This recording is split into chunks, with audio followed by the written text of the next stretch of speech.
Kota Makassar menjadi pusat perhatian sport tourism nasional dengan menjadi lokasi penyelenggaraan Gala Dinner Discoverun 2025 yang berlangsung di Gamara Hotel. Acara ini menjadi pembuka dari rangkaian kegiatan lari massal bertajuk Energizing Tourism hasil kerjasama antara Citylink Indonesia dan Traveloka.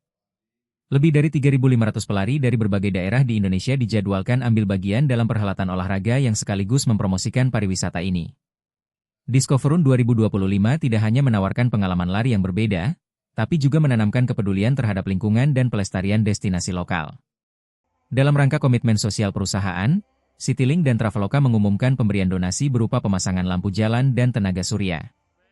Lokasi penerima manfaat adalah kawasan wisata Ramang-Ramang dan Dioli di Kabupaten Maros, Sulawesi Selatan. Bupati Maros, Haidir Syam, memberikan apresiasi atas inisiatif ini dan menyebut bahwa ini adalah bukti bahwa sport tourism bisa memberi dampak nyata bagi masyarakat lokal. Kami dukung penuh program ini. Kini di Ramang-Ramang dan wisata Dioli telah terpasang lampu jalan dan energi terbarukan.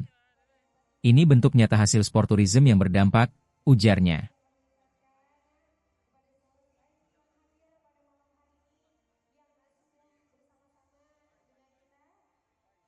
Download Tribun X sekarang, menghadirkan lokal menjadi Indonesia.